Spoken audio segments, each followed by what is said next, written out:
ಇದೆಲ್ಲವೂ ಕೂಡ ವರ್ಕೌಟ್ ಆಗುತ್ತಾ ಅನ್ನೋ ಪ್ರಶ್ನೆ. ಇನ್ನು ರಾಜ್ಯ ಮಟ್ಟದಲ್ಲಿ ಮೈತ್ರಿಗೆ ನಾಯಕರ ಒಗ್ಗಟ್ಟು ಪ್ರದರ್ಶನ, ಆದ್ರೆ ಮಂಡ್ಯದಲ್ಲಿ ಸ್ಥಳೀಯರ ಮಧ್ಯೆನೇ ಒಗ್ಗಟ್ಟಿಲ್ಲ.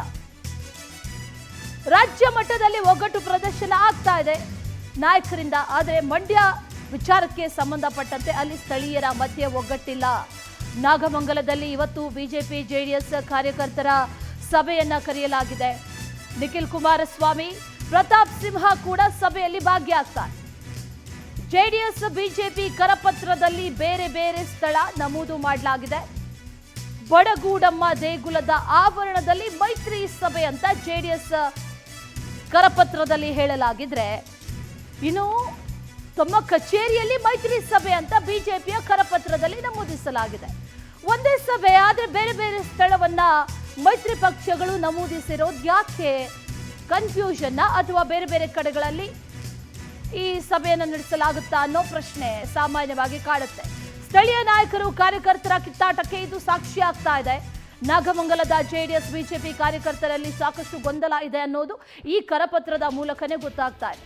ಜೆಡಿಎಸ್ ಹಾಗೂ ಮಾಜಿ ಶಾಸಕ ಸುರೇಶ್ ಗೌಡ ಬೆಂಬಲಿಗರಿಂದ ಈ ಒಂದು ಸಭೆಯನ್ನ ಆಯೋಜನೆ ಮಾಡಲಾಗಿದೆ. ಬಿಜೆಪಿ ಮುಖಂಡ LS ಚೇತನ್ ಗೌಡ ನೇತೃತ್ವದಲ್ಲಿ ಈಗ ಸಭೆಯನ್ನ ಕರೆಯಲಾಗಿದೆ. ಈ ವಿಚಾರಕ್ಕೆ ಸಂಬಂಧಪಟ್ಟಂತೆ ಮತ್ತಷ್ಟು ಡೀಟೇಲ್ಸ್ ಅನ್ನ ನೀಡ್ತಾ ಹೋಗ್ತಾರೆ ನಮ್ಮ ಪ್ರತಿನಿಧಿ ರೂಪೇಶ್ ನೇರ ಸಂಪರ್ಕದಲ್ಲಿ ಜಾಯಿನ್ ಆಗ್ತಾ ಇದ್ದಾರೆ. ರೂಪೇಶ್, ಜೆಡಿಎಸ್ ಹಾಗೂ ಬಿಜೆಪಿ ಮೈತ್ರಿಯನ್ನೇನೋ ಮಾಡ್ಕೊಂಡಿದೆ, ಸಮನ್ವಯ ಸಭೆಗಳನ್ನ ಕೂಡ ಬ್ಯಾಕ್ ಟು ಬ್ಯಾಕ್ ಮಂಡ್ಯದಲ್ಲಿ ಮಾಡ್ಕೊಳ್ತಾ ಇದೆ. ಆದ್ರೆ ಅಲ್ಲಿನ ಕಾರ್ಯಕರ್ತರನ್ನ ಒಗ್ಗೂಡಿಸೋದಿದೆಯಲ್ಲ, ಅದು ಬಹಳ ಟೆನ್ಷನ್ ಅಂಡ್ ತಲೆನೋವು ಅನ್ಸುತ್ತೆ. ಆ ನಿಟ್ಟಿನಲ್ಲಿ ಒಂದಷ್ಟು ಒಡಕುಗಳಂತೂ ಕಂಡು ಬರ್ತಾ ಇದೆ. ಏನೇನು ಡೀಟೇಲ್ಸ್ ಇದೆ? ಅಶ್ವಿನಿ, ಕಳೆದ ಒಂದು ವಾರದಿಂದ ಒಂದಿಷ್ಟು ಸಭೆಗಳಾಗ್ತಾ ಇದೆ. ಇದರ ಉದ್ದೇಶ ಏನಂತ ಹೇಳಿದ್ರೆ ಬಿಜೆಪಿ ಮತ್ತೆ ಜೆಡಿಎಸ್ ನಡುವೆ ಸಮನ್ವಯತೆಯನ್ನು ಸಾಧಿಸೋದು. ಮಂಡ್ಯದಲ್ಲಿ ಸಭೆ ಆಯಿತು, ಮೈಸೂರಿನಲ್ಲಿ ಸಭೆ ಆಯಿತು, ಇದೀಗ ಬೇರೆ ಬೇರೆ ಅಲ್ಲಲ್ಲಿ ಸಭೆ ಆಗ್ತಾ ಇದೆ. ನಿನ್ನೆ ರಾಜ್ಯ ಮಟ್ಟದಲ್ಲಿ ಒಂದು ಸಭೆಯನ್ನ ಆಗಿತ್ತು. ಈ ಸಭೆಯಲ್ಲಿ ಹೇಳಿದ್ದಿಷ್ಟೇ, ನಾವು ಒಂದಾದ್ರೆ ಸಾಕಾಗೋದಿಲ್ಲ, ನಾಯಕರು ಒಂದಾಗಿ ಸಾಕಾಗೋದಿಲ್ಲ, ಕಾರ್ಯಕರ್ತರು ಅದೇ ರೀತಿಯ ಮತದಾರರು ಒಂದಾಗಬೇಕಾಗುತ್ತೆ, ಅವ್ರಿಗೆ ವಿಶ್ವಾಸ ಬರಬೇಕು ಅಂತ ಹೇಳಿ ಒಂದಿಷ್ಟು ಸೂತ್ರಗಳನ್ನೆಲ್ಲ ಕೊಟ್ಟಿದ್ದಾರೆ. ಯಾಕಂತ ಹೇಳಿದ್ರೆ ಸಭೆ ಮಾಡುವಾಗ ನ್ಯೂಟ್ರಲ್ ಆಗಿರ್ತಕ್ಕಂಥ ಸ್ಥಳಗಳಲ್ಲಿ ಸಭೆ ಮಾಡಬೇಕು. ಬಿಜೆಪಿ ಕಚೇರಿಯಲ್ಲಿ ಮಾಡಿದ್ರೆ ಜೆಡಿಎಸ್ ನಲ್ಲಿ ಮುಜುಗರ ಆಗಬಹುದು, ಜೆಡಿಎಸ್ ಕಚೇರಿಯಲ್ಲಿ ಮಾಡಿದ್ರೆ ಬಿಜೆಪಿಯವರು ಮುಜುಗರ ಆಗಬಹುದು. ಅದೇ ರೀತಿಯಾಗಿ ಶಾಲು ಕೇವಲ ಬಿಜೆಪಿ ಶಾಲು ಹಾಕೊಂಡು ಹೋಗೋಕೆ ಆಗೋದಿಲ್ಲ, ಜೆಡಿಎಸ್ ಶಾಲು ಕೂಡ ಜೆಡಿಎಸ್ ಪ್ರಭಾವ ಇರೋ ಕಡೆ ಹಾಕೊಂಡು ಹೋಗಬೇಕಾಗುತ್ತೆ. ಅಥವಾ ಬಿಜೆಪಿ ಕಾರ್ಯಕ್ರಮಕ್ಕೆ ಹೋಗುವಾಗ ಜೆಡಿಎಸ್ ಶಾಲು ಇರಬೇಕಾಗುತ್ತೆ, ಜೆಡಿಎಸ್ ಕ್ಯಾಂಡಿಡೇಟ್ ಅಲ್ಲಿ ಬಿಜೆಪಿ ಶಾಲು ಕೂಡ ಹಾಕೊಂಡು ಹೋಗಬೇಕಾಗುತ್ತೆ. ಈ ರೀತಿಯಾಗಿ ಅದ್ರ ಸೀಟಿಂಗ್ ಅರೇಂಜ್ಮೆಂಟ್ ಕೂಡ ಅದೇ ರೀತಿಯಾಗಿ ಮಾಡಿದ್ರು. ಯಾಕಂತ ಹೇಳಿದ್ರೆ ಒಂದು ಟೇಬಲ್ ಇದ್ರೆ ಟೇಬಲ್ ನಲ್ಲಿ ಜೆಡಿಎಸ್ ಕೇವಲ ಬಿಜೆಪಿ ಅವರು ಮಾತ್ರ ಕೂತ್ಕೊಳ್ಳೋದಲ್ಲ, ಜೆಡಿಎಸ್ ಅವರು ಮಿಕ್ಸಪ್ ಆಗಿ ಕೂತ್ಕೊಳ್ಬೇಕು ಅಂತ ಹೇಳಿ ಸಂದೇಶವನ್ನು ರವಾನಿಸಿದ್ರು. ಆದ್ರೆ ಖಾಸಗಿ ಹೋಟೆಲ್ ಮಾಡುವಂತಹ ಒಂದು ಕಾರ್ಯಕ್ರಮ ಅಥವಾ ಸಮನ್ವಯ ಸಭೆಯಲ್ಲಿ ಎಲ್ಲವೂ ಕೂಡ ಸರಿಯಾಗಿತ್ತು. ಆದ್ರೆ ಜಿಲ್ಲಾ ಮಟ್ಟದಲ್ಲಿ ಅಥವಾ ತಾಲೂಕು ಮಟ್ಟದಲ್ಲಿ ಬೂತ್ ಮಟ್ಟದಲ್ಲಿ ಇದು ವರ್ಕೌಟ್ ಆಗತ್ತಾ ಅಂತ ಹೇಳಿ ಒಂದು ಪ್ರಶ್ನೆ. ಯಾಕಂತ ಹೇಳಿದ್ರೆ 2019 ಚುನಾವಣೆಯಲ್ಲಿ ಒಟ್ಟಾರಾಗಿ ಜೆಡಿಎಸ್ ಮತ್ತೆ ಕಾಂಗ್ರೆಸ್ ಮೈತ್ರಿ ಆಗಿತ್ತು. ಕೇವಲ ಎರಡೆರಡು ಸ್ಥಾನ ಹಾಸನ ಮತ್ತೆ ಬೆಂಗಳೂರು ಗ್ರಾಮಾಂತರ ಕ್ಷೇತ್ರದಲ್ಲಿ ಮಾತ್ರ ಗೆದ್ದಿತ್ತು.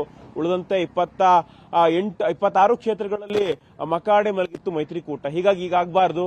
ಹೀಗಾಗಿ 2006ರಲ್ಲಿ ಅಥವಾ 8ರಲ್ಲಿ ಬಿಜೆಪಿ ಜೆಡಿಎಸ್ ಮೈತ್ರಿ ಆದಾಗ ಒಂದಿಷ್ಟು ಸೂತ್ರಾಗ ಮೈತ್ರಿ ಹೋಗಿತ್ತು. ಹೀಗಾಗಿ ಆ ರೀತಿಯಾಗಿ ಆಗಬೇಕು, ಆ ರೀತಿ ವಾತಾವರಣ ಸೃಷ್ಟಿಸಿ ಅಂತ ಹೇಳಿ ನಾವು ಒಂದಿಷ್ಟು ಜಿಲ್ಲೆಗಳ ಘಟನೆಗಳು ನೋಡ್ತಾ ಇದ್ವಿ. ನಾಗಮಂಗಲದ ಘಟನೆಯನ್ನು ನೋಡಬಹುದು. ಯಾಕಂತ ಹೇಳಿದ್ರೆ ಅಲ್ಲಿ 2 ಬಣಗಳಿದೆ. ಸುರೇಶ್ ಗೌಡ ಅವರು ಜೆಡಿಎಸ್ ನ ಮುಖಂಡರು, ಮಾಜಿ ಶಾಸಕರು. ಅದೇ ರೀತಿ ಶಿವರಾಮಗೌಡ ಪುತ್ರ ಚೇತನ್ ಗೌಡ ನೇತೃತ್ವದಲ್ಲಿ ಒಂದು ಸಭೆ ಮಾಡುವಂತ ಪ್ಲಾನ್ ಮಾಡ್ಕೊಂಡಿದ್ರು ನಾಳೆ. ಆದ್ರೆ ಆ ಸಭೆಯಲ್ಲಿ ಆ ಕರಪತ್ರವನ್ನು ಮುದ್ರಿಸ್ತಾರೆ. ಆ ಸಂದರ್ಭದಲ್ಲಿ 2 ಲೊಕೇಶನ್ಗಳು. ಯಾಕಂತ ಹೇಳಿದ್ರೆ ಇಲ್ಲಿ ಬಿಜೆಪಿ ಕಚೇರಿಗೆ ಹೋಗ್ಲಿಕ್ಕೆ ಜೆಡಿಎಸ್ ಅವರು ಮುಜುಗರ, ಜೆಡಿಎಸ್ ಅವರು ದೇವಸ್ಥಾನದಲ್ಲಿ ಈ ಸಭೆ ಅಂತ ಇಟ್ಕೊಂಡಿದ್ದಾರೆ. ಅದೇ ರೀತಿಯಾಗಿ ಬಿಜೆಪಿ ಅವರು ಹೇಳೋದು ನಮ್ಮ ಕಚೇರಿಗೆ ಬನ್ನಿ ಅಂತ ಹೇಳಿ, ಜೆಡಿಎಸ್ ಅವರು ಹೇಳೋದು ಇನ್ನೊಂದ್ ಕಡೆ ದೇವಸ್ಥಾನಕ್ಕೆ ಬನ್ನಿ ಅಂತ ಹೇಳಿ.